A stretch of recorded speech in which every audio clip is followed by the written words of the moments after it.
नमस्कार विद्यार्थी मित्रांनो, रिव्हिजन सिम्प्लिफाईडमध्ये आपले स्वागत आहे. आज आपण परीक्षेच्या दृष्टीने अत्यंत महत्त्वाचा टॉपिक बघणार आहोत, तो म्हणजे महात्मा गांधी. यांना आपण राष्ट्रपिता म्हणून ओळखतो. यांना सर्वप्रथम राष्ट्रपिता म्हणून संबोधन केले नेताजी सुभाषचंद्र बोस यांनी. नंतर महात्मा ही पदवी दिली आहे रवींद्रनाथ टागोर यांनी. तर बापू म्हणून संबोधन केले सरोजिनी नायडू यांनी. तर राष्ट्रपिता, नंतर महात्मा आणि बापू म्हणून कोणी कोणी संबोधन केले हे लक्षात ठेवा. गांधीजीचे पूर्ण नाव आहे मोहनदास करमचंद गांधी. त्यांच्या आई आहेत पुतळीबाई. गांधीजींचा जन्म झालाय 2 ऑक्टोबर 1869 रोजी. 2 ऑक्टोबरला आणखी एका नेत्याचा जन्म झालेला आहे, ते म्हणजे आपले दुसरे PM लाल बहादूर शास्त्रीजी. 2 ऑक्टोबर रोजी आपण या दोन्ही नेत्यांची जयंती साजरी करतो. याशिवाय आपण 2 ऑक्टोबरलाच इंटरनॅशनल नॉन व्हायलन्स डे म्हणूनही साजरा करतो. गांधीजींचे जन्मस्थान आहे पोरबंदर, गुजरात येथे. त्यांचा विवाह झाला आहे कस्तुरबा माखनजी कापडे यांच्यासोबत 1882 मध्ये वयाच्या 13व्या वर्षी, आणि विवाहाच्या वेळी कस्तुरबा यांचे वय होते 14 वर्ष. गांधीजींचे राजकीय गुरु आहेत गोपाळकृष्ण गोखले. गोपाळकृष्ण गोखले यांच्या सल्ल्यावरूनच गांधीजींनी सर्वप्रथम भारतभर भ्रमण केले होते. भारताची सामाजिक आणि आर्थिक परिस्थिती समजून घेतली होती. इथला समाज कसा आहे, त्याची परिस्थिती कशी आहे. नंतरच मग त्यांनी सत्याग्रह आणि आणखी बरेच काही कामं हाती घेतली होती. आता बघूया गांधीजींच्या संघर्षाची सुरुवात. ती सुरुवात झाली दक्षिण आफ्रिका येथून. त्यांचे आगमन झाले होते 1893 मध्ये दादा अब्दुल्ला यांच्या कायदेशीर कामासाठी. सर्वप्रथम आगमन केलं होतं डर्बन येथे. तिथेच त्यांना पीटर मेरी बर्ग येथील रेल्वे स्थानकावर प्रथम श्रेणीच्या डब्यातून बाहेर फेकण्यात आले. हा त्यांचा वंशभेदाचा पहिलाच अनुभव होता. त्यामुळे ते खूपच दुःखी झाले होते. यावर त्यांची पहिली प्रतिक्रिया होती नाताळ इंडियन काँग्रेसची स्थापना. ती केली त्यांनी 1894 मध्ये. आता बघूया त्यांचे संस्थात्मक कार्य दक्षिण आफ्रिकेमधील. पहिलं कार्य आहे बोर युद्धामधील. बोर युद्ध झाले होते 1899 मध्ये. इथे त्यांनी इंडियन ॲम्ब्युलन्स कॉर्प्सची स्थापना केली होती. इंडियन ॲम्ब्युलन्स कॉर्प्सच्या स्थापनेसाठी त्यांना कैसर-ए-हिंद हे पदक ब्रिटिशांनी बहाल केले. कैसर-ए-हिंद हे इंडियन ॲम्ब्युलन्स कॉर्प्सच्या स्थापनेसाठी केले होते. आणि बोर युद्धामध्ये गांधीजींनी ब्रिटिशांकडून मदत केली होती, त्यामुळे त्यांना बोर वॉर मेडलही ब्रिटिशांनी देऊ केली होती. या बोर युद्धामध्ये 2 मेडल भेटले यांना, हे लक्षात ठेवा. पहिलं तर बोर वॉर मेडल आणि इंडियन ॲम्ब्युलन्स कॉर्प्सच्या स्थापनेबद्दल कैसर-ए-हिंद. नंतर वृत्तपत्र. 1903 मध्ये त्यांनी इंडियन ओपिनियन सुरू केले होते. या वृत्तपत्राचे प्रकाशन होते जोहान्सबर्ग येथून. नंतर येथे फिनिक्स सेटलमेंट ती केली होती 1904 मध्ये. येथे त्यांनी आश्रमाची स्थापना केली. टॉलस्टॉय फॉर्मची ही पूर्वतयारी होती. त्यांना कैसर-ए-हिंद पदक भेटले होते. बोर युद्धातील कार्याबद्दल ब्रिटिश सरकारने त्यांना सन्मानित केले होते, हे आपण पूर्वीच बघितले. आता बघूया सत्याग्रहाची संकल्पना आणि त्याचा विकास. त्यांनी 1906 मध्ये, हे 1906 आहे, 1906 मध्ये ब्रह्मचर्याचे व्रत घेतले.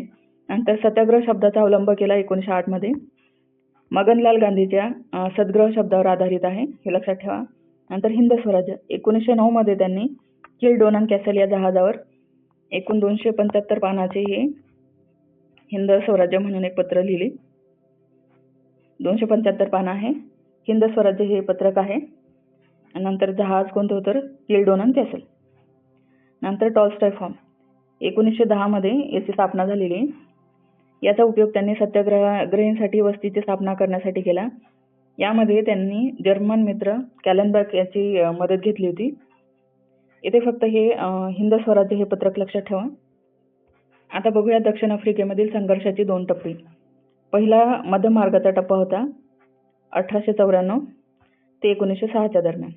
याची पद्धत काय होती तर याचिका देणे, निवेदने देणे आणि अर्ज पाठवणे. ब्रिटिशांना सहकार्य केले होते त्यांनी. दुसऱ्या बोर युद्धात ब्रिटिशांना पाठिंबा दिला होता, हे लक्षात ठेवा. नंतर दुसरा टप्पा आहे सत्याग्रहाचा.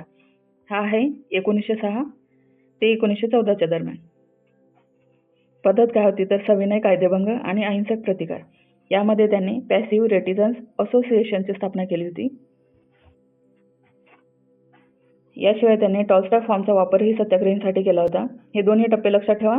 पहिल्या टप्प्यामध्ये फक्त याचिका आणि अर्जच करायचे आणि दुसऱ्यामध्ये अहिंसक प्रतिकार केलेला आहे. आता बघूया त्यांचे भारतात पुनरागमन आणि भारतात प्रारंभीचे कार्य त्यांनी काय काय केले. भारतात पुनरागमन झाले त्यांचे 9 जानेवारी 1915 रोजी. 1915 आहे. तर या 9 जानेवारीला आपण प्रवासी भारतीय दिवस म्हणून साजरा करतो 2003 पासून. 9 जानेवारी ही तारीख महत्त्वाची आहे. त्यांना केसरी हिंद पदक भेटले 1915 मध्ये. आणि हे आपण पूर्वीच बघितले की जे बोर युद्धात त्यांनी कार्य केले होते, ॲम्ब्युलन्स कॉर्प्सची स्थापना केली होती, त्याच्याबद्दल हे त्यांना पदक भेटले कैसरी हिंद. आता मला फक्त कमेंटमध्ये सांगा की कैसरी हिंद पदक त्यांनी कोणत्या घटनेच्या निषेधार्थ परत केले होते ब्रिटिश सरकारला. नंतर साबरमती आश्रमाची स्थापना केली 1917 मध्ये. आणि हे साबरमती आश्रमावरून त्यांनी कोणत्या यात्रेची सुरुवात केली होती हेही कमेंटमध्ये सांगा. आता बघूया भारतातील गांधीजींचे पहिले 3 सत्याग्रह. हे तिन्ही सत्याग्रह अत्यंत महत्त्वाचे आहेत. चंपारण, अहमदाबाद गिरणी संप आणि खेडा सत्याग्रह. याचे इयर आणि कशासाठी झाला हे लक्षात ठेवा. सर्वप्रथम बघूया चंपारण सत्याग्रह. हा झाला आहे 1917 मध्ये, 17 एप्रिल 1917. याला आपण पहिला सविनय कायदेभंग म्हणून ओळखतो. याचे कारण आहे 3 काठ्या पद्धत. 3/20 भागावर निळ लागवडीसाठी शेतकऱ्यांना सक्ती करण्यात आली होती. या सत्याग्रहाचे नेतृत्व केले होते राजकुमार शुक्ला यांनी. यांनीच गांधीजींना आमंत्रण दिले की तुम्ही यावर काही तोडगा काढा, म्हणून झाला हा चंपारण सत्याग्रह. नंतर आहे अहमदाबादचा गिरणी संप. हा झाला 1918 मध्ये, मार्च 1918. यामध्ये गांधीजींनी पहिले उपोषण केले. या गिरणी संपाचे कारण होते प्लेग बोनस. जे कामगार वर्ग होता त्यांना 50% बोनस पाहिजे होता, पण मालक वर्ग त्यांना हा बोनस देण्यास तयार नव्हता. शेवटी गांधीजींच्या मध्यस्थीवरून 35% बोनस देण्यास ते तयार झाले. हे आहे पहिले उपोषण, लक्षात ठेवा. नंतर तिसरा आहे तो महत्त्वाचा खेडा सत्याग्रह. हा झाला 1918 मध्ये. यामध्ये महत्त्वाचे काम केले महात्मा गांधी प्लस सरदार पटेल यांनी. हे आहे पहिले असहकार आंदोलन. हे झाले 22 मार्च 1918 पासून. नंतर याचा जो शेवट झालाय तो जून 1918 मध्ये झालाय.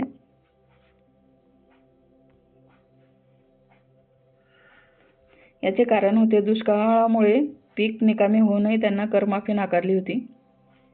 खेडा हे गाव आहे ते गुजरातमध्ये. यामध्ये ज्यावेळेस दुष्काळ आला आणि उत्पन्न कमी झाले त्यावेळेस सरकारने तरीही शेतसारा कमी केला नाही, करमाफी केली नाही, म्हणून हा सत्याग्रह झाला होता. हे लक्षात ठेवा. आता बघूया रॉलेट कायदा आणि जालियनवाला बाग हत्याकांड. रॉलेट कायदा आहे 1919 चा.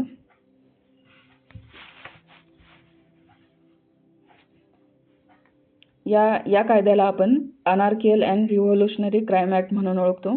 या कायद्याचे दुसरे नाव आहे, लक्षात ठेवा, अनार्कियल अँड रिव्होल्युशनरी क्राईम ॲक्ट. या कायद्याची हा कायदा कशावरून तयार केला होता? शिफारस होती रॉलेट कमिशन यांची. याचे अध्यक्ष होते सिडनी रॉलेट. त्यावरूनच हा रॉलेट कायदा तयार करण्यात आला. यामध्ये काय होतं तर राजकीय कैद्यांना 2 वर्षे विना चौकशी तुरुंगात ठेवण्याची परवानगी देण्यात आली होती. याविरुद्ध गांधीजींनी रॉलेट सत्याग्रह चालू केला होता. रॉलेट सत्याग्रह 6 एप्रिल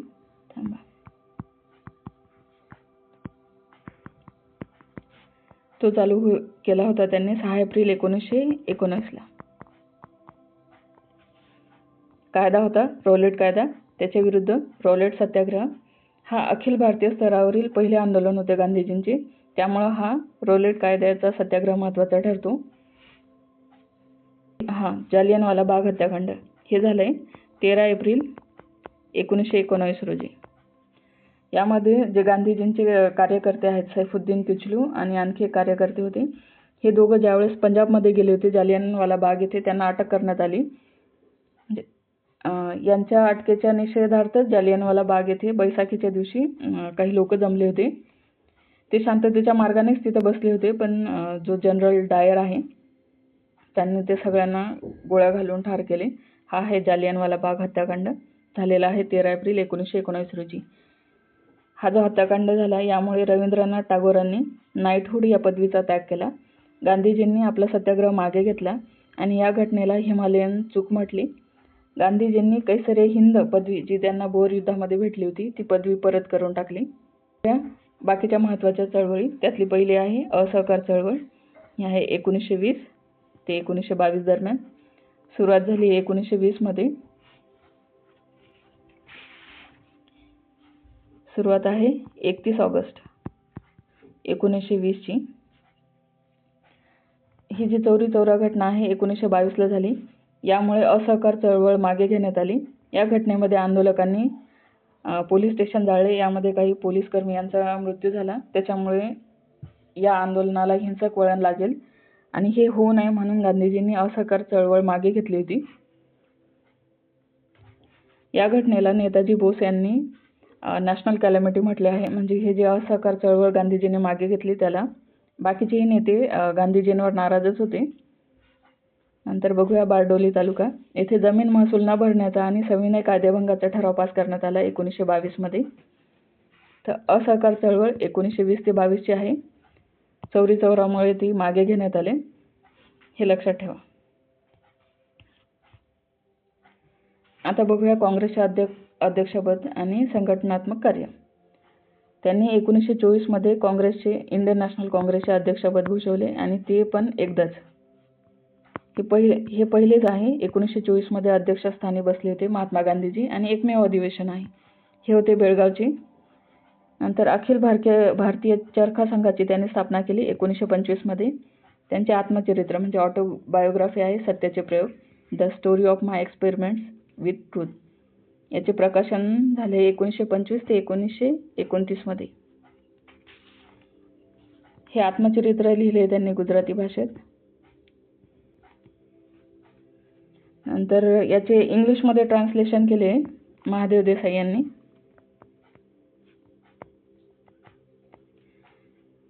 या आत्मचरित्राचे प्रकाशन दर आठवड्यात काही भाग प्रकाशित होत होता. तो म्हणजे नवजीवन जर्नल इथे आत्मचरित्र. नंतर हे नवजीवन जर्नलमध्ये प्रकाशित झाले 1925 ते 1929 दरम्यान. गुजरातीमध्ये होते आणि इंग्लिशचे भाषांतर केले महादेव देसाई यांनी सविनय कायदेभंगाबद्दल. लाहोर अधिवेशन झाले 1929 मध्ये. यामध्ये पूर्ण स्वराज्याचा ठराव संमत करण्यात आला. नंतर दांडी यात्रा आहे 1930ची. साबरमती आश्रमातून मिठाच्या सत्याग्रहाला सुरुवात करण्यात आली होती. दांडी यात्रेची सुरुवात झाली साबरमती दांडी येथून. सुरुवात कधीची आहे? 12 मार्च 1930 ते 6 एप्रिल 1930 पर्यंत. दांडीला पोहोचले 6 एप्रिल रोजी. नंतर हे पूर्ण अंतर होते 240 मैल किंवा मग 385 किलोमीटर. गांधीजींच्या सोबत होते एकूण 78 अनुयायी आणि या सर्व भागावर प्रश्न विचारण्यात आलेले लक्षात ठेवा. दांडी यात्रा सुरुवात 12 मार्च, शेवट झालाय 6 एप्रिल. दांडी येथे आले होते ते. अंतर आहे 240 मैल म्हणजे 385 किलोमीटर. सोबत होते 78 अनुयायी. या अनुयायांमध्ये स्त्रियांचाही समावेश होता, हे लक्षात ठेवा.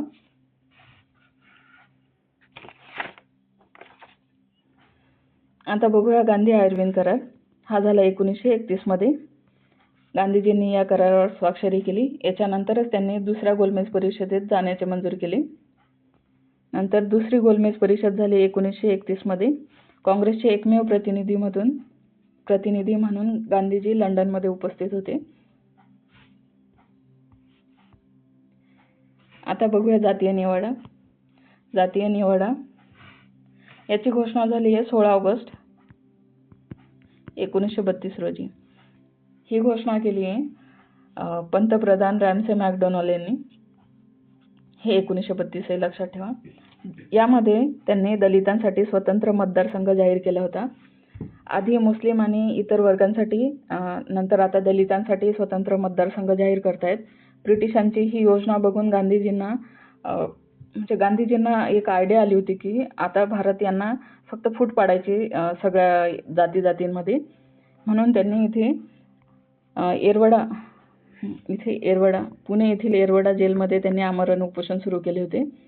हे आमरण उपोषण बघून गांधीजी आणि डॉक्टर आंबेडकर यांच्यामध्ये एक करार झाला होता, तो आहे पुणे करार. यामध्ये आंबेडकरांनी दलितांसाठी स्वतंत्र मतदारसंघांऐवजी राखीव जागा द्या हे निश्चित करण्यात आले होते. आता आहे हरिजन सेवक संघ. याची स्थापना झाली 1932 मध्ये. त्रावणकोर येथील मंदिरे हरिजनांसाठी खुली करण्यात आली होती 1936 मध्ये. जातीय निवाडा घोषणा कधी झाली? घोषणा केली रॅमसे मॅकडोनाल्ड यांनी. दलितांसाठी स्वतंत्र मतदारसंघ होता. याच्यावर आधारित आहे पुणे करार 1932 मधला. गांधीजी आणि बाबासाहेब यांच्या दरम्यान, हे लक्षात ठेवा. आता बघूया भारत छोडो चळवळ. याला चले जाओ आंदोलनही म्हणतो. ही चळवळ 1942 मध्ये संमत झाली. इथे करा किंवा मरा ही गांधीजींनी घोषणा केली आणि एवढी तीव्रतेची घोषणा गांधीजींनी पहिल्यांदाच केली होती. ही घोषणा केली गांधीजींनी 7 ऑगस्ट 1942 रोजी गवालिया टँक मैदान, मुंबई येथे. यालाच आपण आझाद मैदान म्हणून ओळखतो. तर ही करा किंवा मरा ही घोषणा 7 ऑगस्ट 1942 गवालिया टँक मैदान, मुंबई. येथूनच भारत छोडो या आंदोलनाला सुरुवात झाली होती. आता बघूया संविधान सभा. 1946 मध्ये काँग्रेस कार्यकारिणीने संविधान सभेच्या स्थापनेचा ठराव स्वीकारला होता. गांधीजींची हत्या झाली 30 जानेवारी 1948 रोजी. हत्या केली नथुराम गोडसे यांनी. त्यांचे अंत्यसंस्कार करण्यात आले यमुना नदीच्या काठी. राजघाट हे दिल्लीतील त्यांचे स्मारक आहे. हे राजघाट हे स्मारक लक्षात ठेवा. आता बघूया गांधीजींची तत्त्वे. ते सत्याग्रही होते, सत्यवादी, अहिंसक, निर्भय असला पाहिजे, नंतर अन्यायी कायद्यापुढे झुकणार नाही असे त्यांचे मत होते. चरखा, मानवाला गुलाम बनवणारे आणि श्रमाची जागा घेणारे यांत्रिकीकरणाला विरोध करणारे प्रतीक त्यांनी चरख्याला मानले होते. नंतर खादी, परदेशी वस्तूंवरील अवलंबित्व संपवायचे आणि गरिबांना स्वावलंबी बनवण्याचे याचे प्रतीक होते खादी. प्रकाशने, त्यांची प्रकाशने आहे. पहिला आहे इंडियन ओपिनियन, नंतर आहे यंग इंडिया, नवजीवन आणि हरिजन. हे चारही प्रकाशन अत्यंत महत्त्वाचे आहे. आता बघूया परीक्षेसाठी इतर काही महत्त्वाचे मुद्दे. त्यांचे राजकीय गुरु लक्षात ठेवा, गोपाळकृष्ण गोखले. यांच्या सल्ल्यानुसारच त्यांनी भारताला आधी समजून घेतले, नंतरच त्यांच्या चळवळी चालू केलेल्या आहेत. पहिला सविनय कायदेभंग आहे चंपारण सत्याग्रहामधला 1917. नंतर पहिले उपोषण त्यांनी अहमदाबाद गिरणी संप यामध्ये केले होते 1918 मध्ये. पहिले असहकार आंदोलन केले खेडा सत्याग्रह दरम्यान 1918 मध्ये. तर पहिले अखिल भारतीय स्तरावरील आंदोलन होते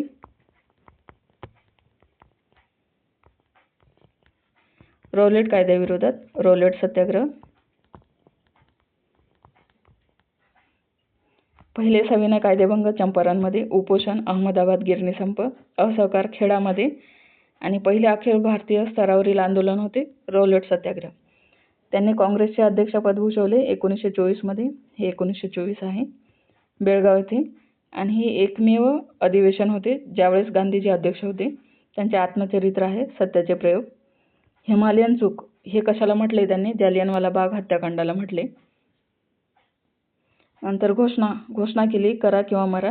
हे भारत छोडो आंदोलनादरम्यान केली 1942 मध्ये गवालिया टँक मैदानावर. आता आपण गांधीजींबद्दल संपूर्ण माहिती बघितली. लेक्चर आवडल्यास लाईक आणि सबस्क्राईब करा. याची PDF तुम्हाला टेलिग्राम चॅनलवर भेटून जाईल. धन्यवाद.